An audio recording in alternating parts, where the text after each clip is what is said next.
محترم سامعین، اگر آپ نے ہمارے اس چینل دا مفید دروس کو ابھی تک سبسکرائب نہیں کیا ہے تو اس لال بٹن کو دبا کے ضرور سبسکرائب کیجیے گا، تعاون ہوگا۔ شکراً، جزاکم اللہ۔ تو چلیے مدے پانی کی کوشش کرتے ہیں۔ بسم اللہ الرحمن الرحیم۔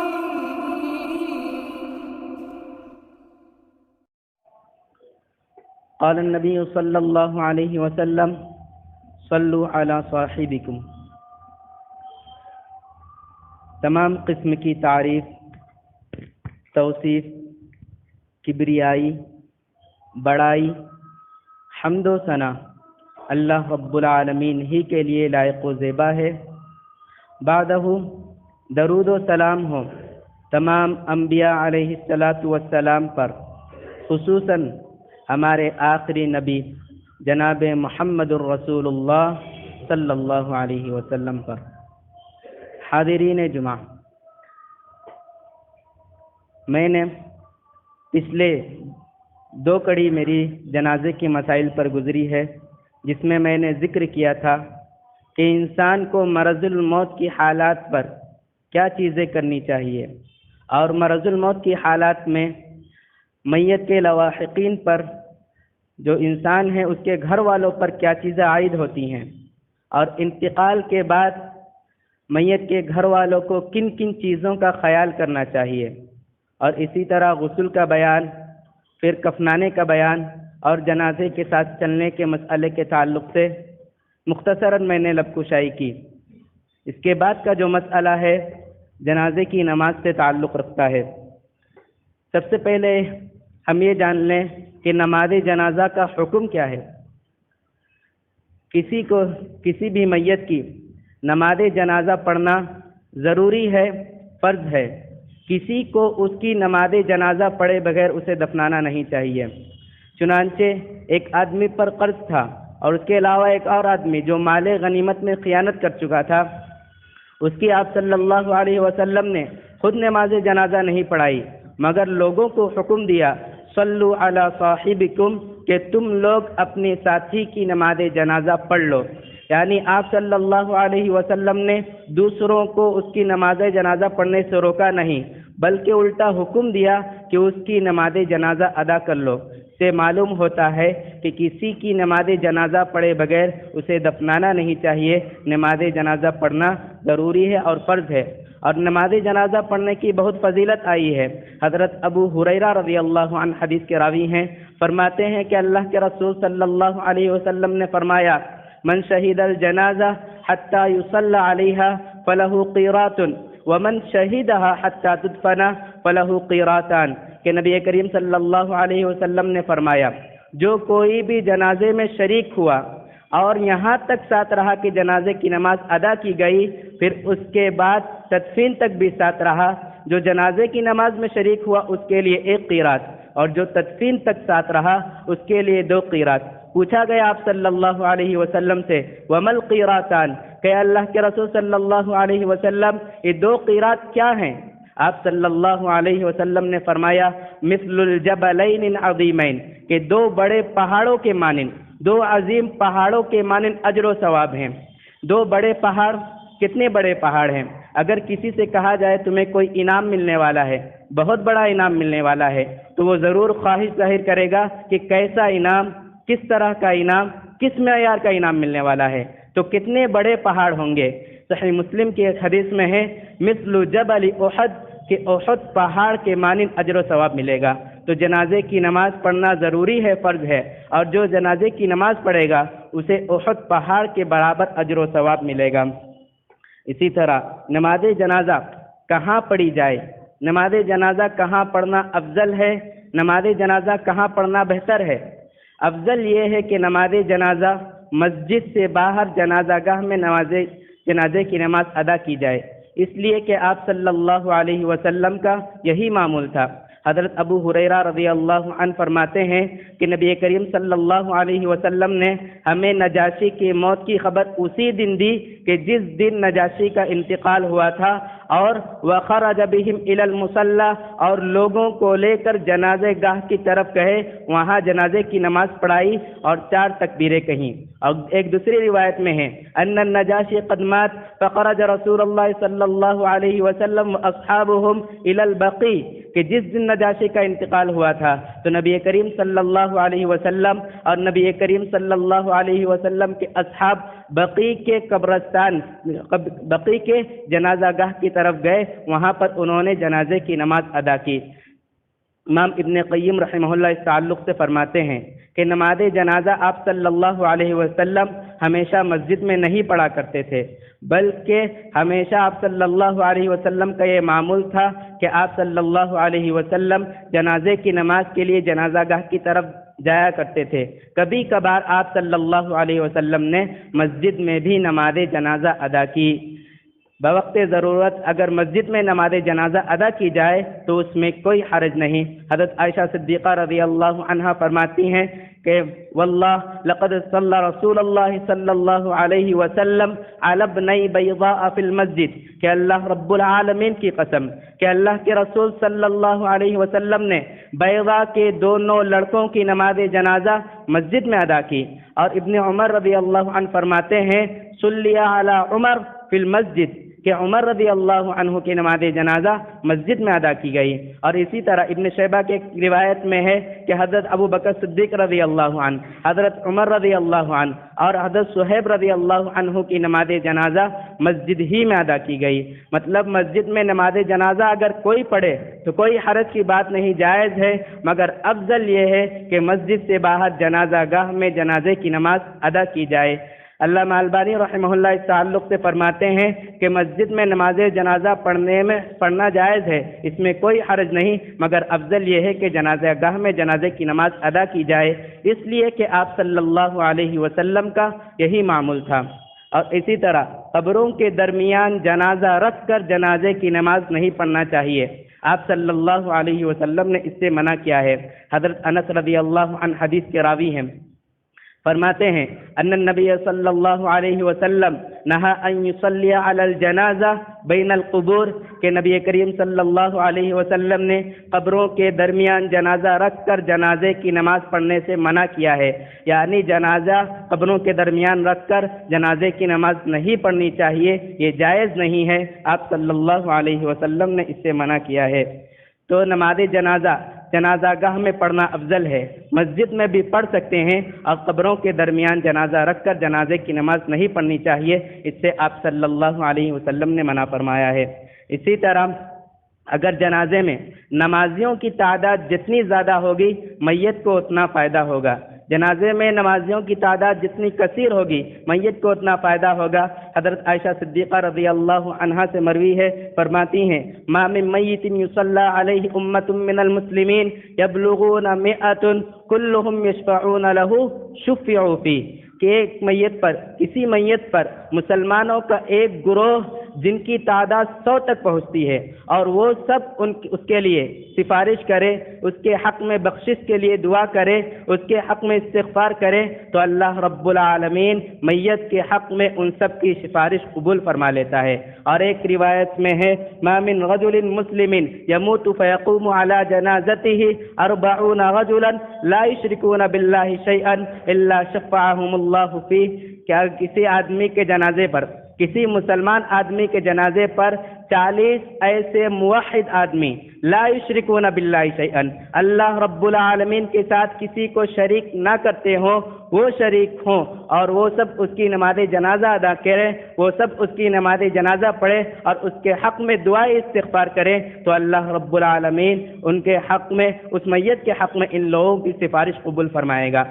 ان احادیث سے معلوم ہوتا ہے کہ میت کے جنازے میں جتنی کثیر تعداد ہوگی میت کو فائدہ ہوگا، اس شرط کے ساتھ کہ شریک ہونے والے افراد موحد ہو، لا یشرکون باللہ شیئا، اللہ رب العالمین کے ساتھ کسی کو شریک کرنے والے نہ ہوں، تبھی فائدہ ہوگا، ورنہ کوئی فائدہ حاصل نہیں ہوگا۔ اسی طرح خواتین بھی نماز جنازہ میں شریک ہو سکتی ہیں، اس میں کوئی حرج نہیں، مگر وہ جنازے کے پیچھے چل کر نہیں جا سکتی۔ جنازے کی نماز میں شریک ہو سکتی ہیں مگر جنازے کے پیچھے چل کر نہیں جا سکتی۔ حضرت عائشہ صدیقہ رضی اللہ عنہا سے مروی ہے،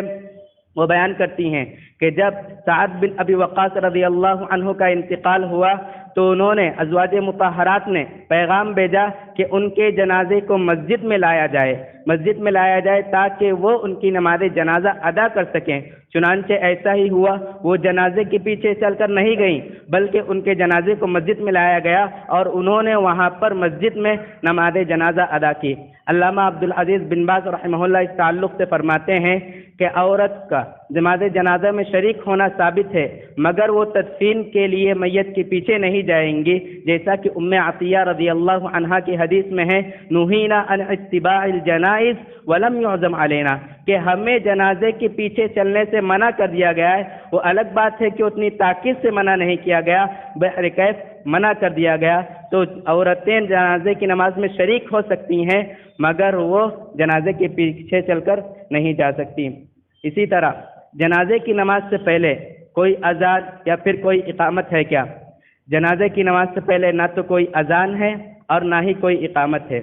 یہ بات بھی بتا دینا چاہتا ہوں، اذان اور اقامت صرف 5 فرض نماز میں ہی ہے، ان کے علاوہ جو بھی نماز ہے ان میں نہ تو اذان ہے نہ ہی اقامت ہے۔ اذان اور اقامت صرف 5 فرض نماز، فجر، ظہر، عصر، مغرب، عشاء، ان 5 نمازوں میں ہی ہے۔ ان کے علاوہ دیگر جو بھی نماز ہوں، چاہے وہ عیدین کی نماز ہو، چاہے سورج گرہن یا چاند گرہن کی نماز ہو، چاہے صلاۃ الاستسقاء بارش طلب کرنے کے لیے نماز ہو، چاہے وہ نماز جنازہ ہو،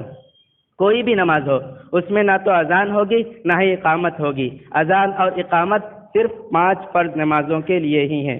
اسی طرح نماز جنازہ میں جماعت کا اہتمام کرنا چاہیے۔ علامہ البانی رحمہ اللہ فرماتے ہیں کہ نماز جنازہ میں ویسے ہی جماعت کا اہتمام کرنا چاہیے کہ جس طرح فرض نماز میں لوگ جماعت کا اہتمام کرتے ہیں۔ وہ دلیل یہ پیش کرتے ہیں کہ نبی کریم صلی اللہ علیہ وسلم نے ہمیشہ نماز جنازہ جماعت کے ساتھ ہی ادا کی، تو اسی لیے ہم کو بھی نماز جنازہ جماعت کے ساتھ ادا کرنا چاہیے۔ دوسری دلیل یہ پیش کرتے ہیں کہ نبی کریم صلی اللہ علیہ وسلم نے فرمایا، صلو کما رأیتمونی اصلی، کہ تم اسی طرح نماز پڑھو کہ جس طرح مجھے نماز پڑھتے ہوئے دیکھو۔ تو آپ صلی اللہ علیہ وسلم نے جنازے کی نماز جماعت کے ساتھ پڑھی، تو ہمیں بھی جنازے کی نماز جماعت کے ساتھ پڑھنا چاہیے۔ اور اسی طرح جنازے کی نماز میں کتنے افراد ہوں تو جماعت ہو سکتی ہے، کم از کم کتنے افراد ہوں؟ جنازے کی نماز میں اگر 2 افراد بھی ہوں تو نماز جنازہ کی جماعت ہو جائے گی، مگر جو حدیث ہمیں ملتی ہے وہ 3 آدمی پر مشتمل ہے۔ چنانچہ عمیر بن ابی طلحہ رضی اللہ عنہ کا جب انتقال ہوا تو ابو طلحہ رضی اللہ عنہ نے آپ صلی اللہ علیہ وسلم کو نماز جنازہ پڑھانے کے لیے مدعو کیا، تو آپ صلی اللہ علیہ وسلم آئے، فتقدم رسول اللہ صلی اللہ علیہ وسلم وکان ابو طلحہ وراءہ وام سلیم وراء ابی طلحہ ولم یکن معهم غیرهم، کہ نبی کریم صلی اللہ علیہ وسلم عمیر بن ابی طلحہ رضی اللہ عنہ کی نماز جنازہ پڑھانے کے لیے آگے بڑھے، اور ابو طلحہ رضی اللہ عنہ آپ صلی اللہ علیہ وسلم کے پیچھے کھڑے ہوئے تھے، اور ام سلیم رضی اللہ عنہا جو تھی وہ ابو طلحہ رضی اللہ عنہ کے پیچھے کھڑی ہوئی تھی۔ اس حدیث سے استدلال کرتے ہوئے علامہ البانی رحمہ اللہ فرماتے ہیں، اگر جنازے کی نماز کے لیے 2 آدمی بھی ہوں تو وہ آدمی جو ہوگا امام کے ساتھ اس کے بازو میں کھڑا نہیں ہوگا، اس کے دائیں جانب نہیں کھڑا ہوگا، جیسا کہ حدیث میں ابو طلحہ رضی اللہ عنہ آپ صلی اللہ علیہ وسلم کے پیچھے کھڑے ہوئے ہیں۔ تو جنازے کی نماز میں مقتدی اگر 2 بھی آدمی ہوں گے تو بھی مقتدی پیچھے ہی کھڑا ہوگا، امام کے ساتھ نہیں کھڑا ہوگا۔ عام حالات میں اگر 2 آدمی جماعت بنا رہے ہیں تو مقتدی امام کے دائیں جانب کھڑا ہوتا ہے، مگر جنازے کا مسئلہ اس سے مختلف ہے، اس میں وہ امام کے پیچھے ہی کھڑا ہوگا، امام کے ساتھ نہیں کھڑا ہوگا۔ اسی طرح بعض لوگ کہتے ہیں کہ جنازے کی نماز کے لیے صفیں جو بنائی جاتی ہیں وہ طاق عدد 8 نمبر میں 1 3 5 ہونی چاہیے، جو کہ صحیح نہیں ہے۔ جتنی صفوں کی ضرورت ہے اتنی بنائی جا سکتی ہیں، اس میں کوئی حرج نہیں۔ حضرت جابر بن عبداللہ رضی اللہ عنہ حدیث کے راوی ہیں، فرماتے ہیں کہ نبی کریم صلی اللہ علیہ وسلم نے فرمایا کہ آج حبش کے ایک نیک آدمی کا انتقال ہو گیا ہے، اور اس کے لیے نماز جنازہ پڑھیں۔ اور وہ سب حضرت جابر بن عبداللہ رضی اللہ فرماتے ہیں فصفنا فصلی النبی صلی اللہ علیہ وسلم ونحن صفوف، پھر ہم نے صفیں بنائی اور آپ صلی اللہ علیہ وسلم نے نماز جنازہ پڑھائی اور ہم کئی صفوں میں تھے، یعنی صفوں کی کوئی تعین نہیں تھی کہ کتنی صفیں بنائی گئیں، جتنی ضرورت تھی اتنی صفیں بنائی جا سکتی ہیں۔ اور جو لوگ کہتے ہیں 1 ہونا چاہیے، 3 ہونا چاہیے، 8 نمبر کی صفیں ہونا چاہیے، مسلم کے ایک حدیث میں ہے فقمنا فصفنا صفین، ہم کھڑے ہوئے تو آپ صلی اللہ علیہ وسلم نے ہماری 2 صفیں بنائیں۔ اس سے ان کا رد ہو جاتا ہے کہ 8 نمبر کی جو صفیں کہی طاق عدد میں جو صفیں بنائیں وہ کہتے ہیں، ان کا رد ہو جاتا ہے، یعنی جتنی صفیں بنانے کی ضرورت ہو اتنی صفیں بنائی جا سکتی ہیں، اس میں کوئی حرج نہیں ہے۔ اسی طرح امام مرد کے سر کے پاس کھڑا ہوگا، اگر جنازہ مرد کا ہے تو امام مرد کے سر کے پاس کھڑا ہوگا، اگر جنازہ عورت کا ہے تو امام عورت کے درمیان میں کھڑا ہوگا۔ چنانچہ حضرت انس رضی اللہ عنہ ان کے تعلق سے ہے، انہوں نے ایک جنازہ پڑھایا جو کہ مرد کا تھا، فقام عند رأسی، وہ اس کے سر کے پاس کھڑے ہوئے، اور جب وہ جنازہ اٹھا لیا گیا تو ایک عورت کا جنازہ لایا گیا، فقام وسطها، آپ نے اس کی بھی نماز جنازہ پڑھائی، آپ اس کے درمیان میں کھڑے ہوئے۔ کسی نے آپ سے پوچھا کہ جس طرح آپ مرد کے لیے اس کے سر کے پاس کھڑے ہیں اور عورت کے لیے اس کے درمیان میں کھڑے ہیں، کیا آپ صلی اللہ علیہ وسلم بھی ایسے ہی کھڑے ہوتے تھے؟ تو انہوں نے جواب دیا جی ہاں، آپ صلی اللہ علیہ وسلم بھی ایسے ہی کھڑے ہوتے تھے۔ بعض لوگوں کا یہ موقف ہے چاہے جنازہ مرد کا ہو یا عورت کا ہو تو اس کے سینے کے پاس کھڑے ہوں گے، جو کہ صحیح نہیں ہے۔ علامہ عبدالعزیز بن باز رحمہ اللہ اس تعلق سے فرماتے ہیں نماز جنازہ میں سنت تو یہ ہے کہ امام مرد کے سر کے پاس کھڑا ہو اور عورت کے درمیان میں یعنی اس کے کمر کے پاس کھڑا ہو، یہی نماز جنازہ میں سنت ہے۔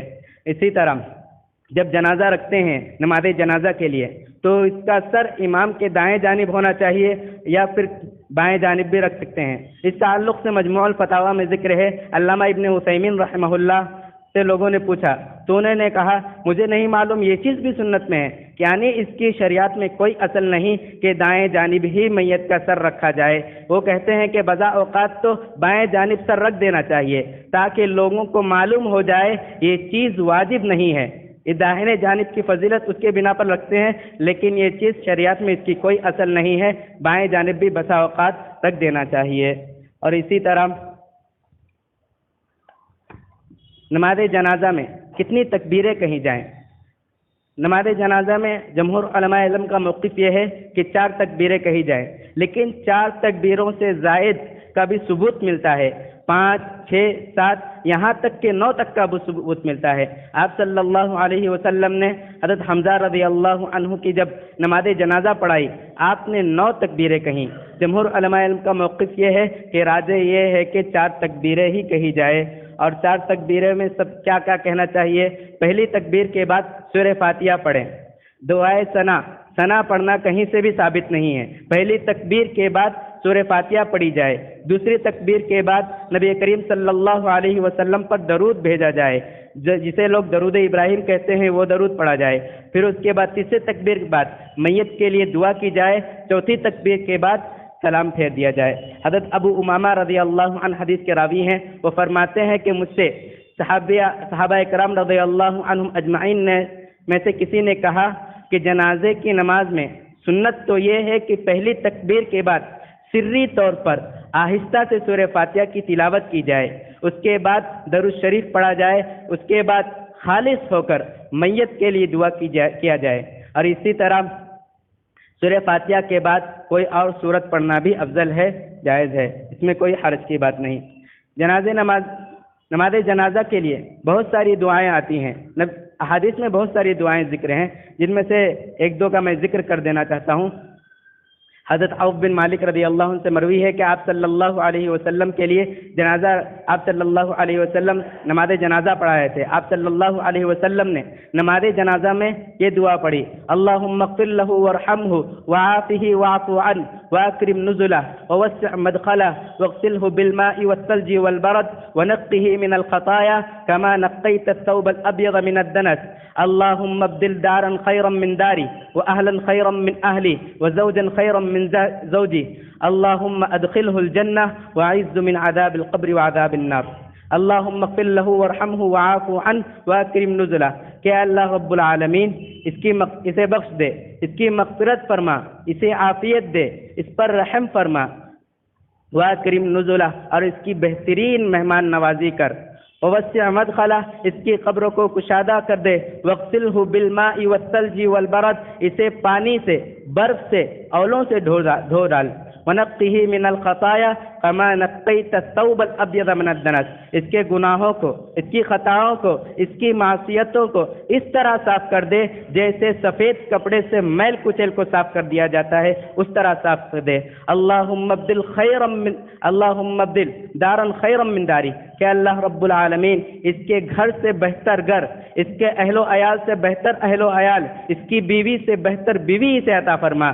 اللہم ادخلہ الجنہ اے اللہ رب العالمین اسے جنت میں داخل کر، وعذ من عذاب القبر وعذاب النار اسے عذاب قبر سے اور جہنم کے آگ سے بچا لے. راوی حدیث کہتے ہیں کہ جب نبی کریم صلی اللہ علیہ وسلم نے یہ دعا پڑھی، میری ایک خواہش ہوئی کہ جس جنازے پر آپ صلی اللہ علیہ وسلم نے یہ دعا پڑھی کاش کہ وہ جنازہ میرا ہوتا. اور اسی طرح ابو ہریرہ رضی اللہ عنہ کی حدیث میں یہ دعا بھی مذکور ہے، اللہم اغفر لحینا ومیتنا وشاہدینا وغائبنا وصغیرنا وکبیرنا وذکرنا وانثانا اللہم من احییتہ منا فاحیہ علی الاسلام ومن توفیتہ منا فتوفہ علی الایمان اللہم لا تحرمنا اجرہ ولا تذلنا بعدہ. کہ اللہ رب العالمین ہمارے حاضر کی، ہمارے غائب کی، ہمارے زندوں کی، ہمارے مردوں کی، ہمارے چھوٹوں کی، ہمارے بڑوں کی، ہم میں سے مردوں کی، ہمارے عورتوں کی مغفرت فرما. جب تک ہمیں زندہ رکھ، اسلام پر زندہ رکھ، جب موت آئے تو ایمان پر آئے، اور ہمیں اس اجر سے محروم نہ کر جو ہم جنازے کی نماز پڑھ رہے ہیں، اس اجر سے محروم نہ کر، اور اس کے بعد تو ہمیں گمراہ نہ کر. اور اسی طرح بہت ساری دعائیں احادیث میں موجود ہیں. اسی طرح جنازے کی نماز سری اور جہری آہستہ سے، جیسے ظہر اور عصر کی نماز ہوتی ہے آہستہ سے، ویسے بھی پڑھی جا سکتی ہے، اور جہری بلند آواز سے بھی پڑھی جا سکتی ہے. جیسا کہ حضرت ابو امامہ رضی اللہ عنہ کی حدیث میں ہے، وہ فرماتے ہیں کہ نبی کریم صلی اللہ علیہ کے صحابی اکرام رضی اللہ عنہ اجمعین میں سے ان سے کسی نے کہا کہ نماز جنازہ میں سنت تو یہ ہے کہ سری طور پر آہستہ سے پہلے تکبیر کے بعد سورہ فاتحہ پڑھی جائے. تو سری طور پر اگر کوئی نماز جنازہ پڑھتا ہے تو اس میں کوئی حرج نہیں، پڑھ سکتا ہے، اور جہری طور پر بھی آدمی نماز جنازہ پڑھ سکتا ہے. ابن عباس رضی اللہ عنہ نے جہرن تلاوت کی، بلند آواز سے نماز جنازہ میں بلند آواز سے تلاوت کی اور کہا کہ یہ سنت ہے. تو سری اور جہری دونوں طریقے سے آدمی نماز جنازہ پڑھ سکتا ہے. اسی طرح نماز جنازہ میں جو سلام پھیرا جاتا ہے، دونوں جانب سلام پھیرنا ضروری ہے، یا پھر کوئی ایک جانب بھی سلام پھیر دے تو کافی ہو جائے گا اس کے لیے. تو حضرت عبداللہ بن مسعود رضی اللہ عنہ فرماتے ہیں کہ 3 کام ایسے ہیں جو نبی کریم صلی اللہ علیہ وسلم کیا کرتے تھے، لوگوں نے اسے چھوڑ دیا ہے. ان میں سے ایک التسلیم علی الجنازہ مثل التسلیم فی الصلاۃ، کہ جنازے میں ویسے ہی سلام پھیرا جائے کہ جس طرح نماز میں سلام پھیرا جاتا ہے. یعنی جیسے نماز میں دائیں اور بائیں دونوں جانب سلام پھیرا جاتا ہے، ویسے ہی جنازے کی نماز میں دائیں اور بائیں دونوں جانب سلام پھیرا جائے. اگر کوئی شخص ایک جانب بھی سلام پھیرتا ہے تو کوئی حرج نہیں، اس کی نماز ہو جائے گی. حضرت ابو ہریرہ رضی اللہ عنہ حدیث کے راوی ہیں، فرماتے ہیں کہ اللہ کے رسول صلی اللہ علیہ وسلم نے نماز جنازہ پڑھائی اور 4 تکبیریں کہیں، وسلم تسلیمۃ واحدۃ، اور پھر ایک ہی مرتبہ سلام پھیرا، ایک ہی جانب سلام پھیرا، تو اس وقت بھی آدمی کی نماز ہو جائے گی، اس میں کوئی حرج نہیں، اس میں کوئی دقت کی بات نہیں ہے. اسی طرح جب ہم نماز جنازہ پڑھتے ہیں تو 4 تکبیریں کہی جاتی ہیں. چاروں تکبیروں میں رفع الیدین کرنا ضروری ہے، یا پھر ایک بار شروع میں ہی اگر کر دیا جائے تو کافی ہو جائے گا. چنانچہ حضرت ابو ہریرہ رضی اللہ عنہ حدیث کے راوی ہیں، فرماتے ہیں ان رسول اللہ صلی اللہ علیہ وسلم کبر علی جنازۃ فرفع یدیہ فی اول تکبیرۃ ووضع الیمنی علی الیسری، کہ نبی کریم صلی اللہ علیہ وسلم نے نماز جنازہ پڑھائی، پہلی تکبیر کے ساتھ رفع الیدین کیا، پہلی تکبیر کے ساتھ ہاتھ اٹھایا، پھر اپنا دایاں ہاتھ بائیں ہاتھ پر رکھ لیا، پھر اس کے بعد انہوں نے رفع الیدین نہیں کیا. البتہ ابن عمر رضی اللہ عنہ کا عمل یہ ہے کہ وہ ہر تکبیر کے ساتھ رفع الیدین کیا کرتے تھے، ہر تکبیر کے ساتھ ہاتھ اٹھایا کرتے تھے۔ اس حدیث سے استدلال کرتے ہوئے علامہ البانی رحمہ اللہ فرماتے ہیں کہ آپ صلی اللہ علیہ وسلم نے ایک ہی مرتبہ شروع میں رفع الیدین کیا ہے، ہاتھ اٹھایا ہے، ایک ہی مرتبہ ہاتھ اٹھانا چاہیے۔ ان کے علاوہ جمہور علماء علم کا موقف یہ ہے، امام احمد رحمہ اللہ، امام شافعی رحمہ اللہ اور امام عبدالعزیز بن باز رحمہ اللہ اور امام ابن عثیمین رحمہ اللہ، جمہور علماء علم کا موقف یہ ہے کہ ہر تکبیر کے ساتھ رفع الیدین کرنا چاہیے، جیسا کہ ابن عمر رضی اللہ عنہ نے ہر تکبیر کے ساتھ رفع الیدین کیا ہے۔ اسی طرح اگر ایک سے زائد جنازہ آ جائے، خواہ وہ مرد کا ہو یا عورت کا، تو اس پر ایک ہی نماز جنازہ ادا کی جا سکتی ہے۔ ابن عمر رضی اللہ عنہ نے ایک ساتھ 9 جنازوں پر ایک ہی نماز جنازہ ادا کی۔ جو مرد تھے ان کو امام کے قریب کر دیا اور جو عورتیں تھیں ان کو قبلہ کے قریب کر دیا۔ ایک ساتھ کئی جنازوں پر ایک ساتھ نماز جنازہ ادا کی جا سکتی ہے، مگر اگر کوئی الگ الگ نماز جنازہ ہر ایک میت کی الگ الگ ادا کرنا چاہتا ہے تو اس میں کوئی حرج نہیں، آدمی الگ الگ بھی ادا کر سکتا ہے۔ ابن قدامہ رحمہ اللہ فرماتے ہیں کہ ایک ساتھ ایک ہی نماز کئی میت پر کئی جنازوں پر اگر ادا کرے تو اس میں علماء کے مابین کوئی اختلاف نہیں۔ اگر کوئی الگ الگ بھی پڑھنا چاہتا ہے تو اس میں بھی کوئی حرج نہیں، الگ الگ پڑھ سکتا ہے۔ اسی طرح 3 اوقات ایسے ہیں جس میں تو نہ نماز جنازہ پڑھیں گے، کوئی بھی نماز نہیں پڑھیں گے اور نہ ہی اس میں میت کو دفن کریں گے۔ عقبہ بن عامر رضی اللہ عنہ فرماتے ہیں کہ نبی کریم صلی اللہ علیہ وسلم نے فرمایا کہ 3 اوقات ایسے ہیں اس میں نہ نماز جنازہ پڑھیں گے اور نہ ہی میت کو دفن کریں گے۔ پہلا وقت حین تطلع الشمس، جبکہ سورج طلوع ہو رہا ہو اس وقت۔ دوسرا وقت حین یقوم قائمۃ الظہیرہ، جبکہ سورج بالکل آسمان کی بیچوں بیچ ہو، نصف آسمان پر ہو تب۔ اور تیسرا وقت حین تتغیب الشمس، جبکہ سورج دھیما یعنی ڈوبنے لگا ہو، غروب ہونے لگا ہو اس وقت۔ نہ تو کوئی نماز پڑھیں گے اور نہ ہی میت کو دفن کریں گے۔ ان 3 اوقات میں نہ میت کو دفن کریں گے اور نہ ہی اس کے لیے نماز جنازہ پڑھیں گے۔ اسی طرح بعض لوگ نماز جنازہ کے بعد اجتماعی طور پر دعا کرتے ہیں جنازے کے لیے، جو کہ نبی کریم صلی اللہ علیہ وسلم سے ثابت نہیں ہے، نہ ہی آپ صلی اللہ علیہ وسلم کے اصحاب سے ثابت ہے۔ جو چیز ثابت شدہ نہیں ہوتی وہ بدعت ہوا کرتی ہے۔ اسی طرح آپ صلی اللہ علیہ وسلم نے مقروض کی، مال غنیمت میں خیانت کرنے والے کی اور خودکشی کرنے والے کی، ان تینوں کی نماز جنازہ پڑھنے سے منع کر دیا۔ آپ صلی اللہ علیہ وسلم نے مقروض کے تعلق سے اور پھر مال غنیمت میں خیانت کرنے والے کے تعلق سے ایک ہی لفظ استعمال کیا، صلو علی صاحبکم، کہ تم لوگ اپنے ساتھی کی نماز جنازہ پڑھ لو۔ اور خودکشی کرنے والے کے تعلق سے فرمایا اما انا فلا اصلی، رہی میری بات میں تو اس کی نماز جنازہ نہیں ادا کرنے والا ہوں۔ سوال یہ پیدا ہوتا ہے کہ ان کی نماز جنازہ ادا کی جائے گی یا پھر نہیں۔ شیخ الاسلام امام ابن تیمیہ رحمہ اللہ فرماتے ہیں جو کوئی بھی اسلام کو ظاہر کرے، یعنی جو کوئی اسلام لائے اس کے ساتھ اسلام کے ظاہری اعمال کیے جائیں گے، یعنی اسے غسل بھی دیا جائے گا، اس کی نماز جنازہ بھی ادا کی جائے گی، اسے مسلمانوں کے قبرستان میں دفن بھی کیا جائے گا۔ علامہ عبدالعزیز بن باز رحمہ اللہ اس تعلق سے فرماتے ہیں کہ اسے غسل بھی دیا جائے گا، اس کی نماز جنازہ بھی ادا کی جائے گی، اسے مسلمان کے قبرستان میں دفن بھی کیا جائے گا، اس لیے کہ وہ نافرمان ہے، کافر نہیں ہے، مسلمان ہے، اس نے نافرمانی کی ہے، اس لیے اس کے ساتھ مسلمانوں والے سارے احکام کیے جائیں گے۔ اسی طرح بچے کی بھی نماز جنازہ ادا کی جا سکتی ہے۔ الطفل یصلی علیہ، چھوٹے بچے انتقال کر جائے تو ان کی بھی نماز جنازہ ادا کی جا سکتی ہے۔ اور اس کے علاوہ السقط یصلی علیہ، جو رحم مادر میں انتقال کر جائے اس کی بھی نماز جنازہ ادا کی جا سکتی ہے۔ اس حدیث سے استدلال کرتے ہوئے علامہ البانی رحمہ اللہ فرماتے ہیں جو ساقط شدہ حمل رہتا ہے اس وقت اس کی نماز جنازہ ادا کریں گے جب وہ 4 ماہ پار کر چکا ہو، 4 ماہ ہو چکے ہو اور اس میں روح پھونکی جا چکی ہو۔ اگر 4 ماہ سے قبل حمل ساقط ہو جائے تو اس کی نماز جنازہ نہیں ہے، 4 ماہ کے بعد اگر کوئی حمل ساقط ہو جاتا ہے تو اس کی نماز جنازہ ادا کی جا سکتی ہے۔ اسی طرح مشرک، منافق اور کافر کی نماز جنازہ نہیں پڑھیں گے۔ وَلَا تُصَلِّ عَلَيْهِمْ مَاتَ أَبَدًا وَلَا تَقُمْ عَلَىٰ قَبْرِهِ، کہ آپ صلی اللہ علیہ وسلم کو منع کر دیا گیا کہ آج کے بعد کسی منافق کی نماز جنازہ پڑھیں گے، نہ ہی ان کی قبر پر کھڑے ہو کر ان کے لیے دعا کریں گے۔ اور ایک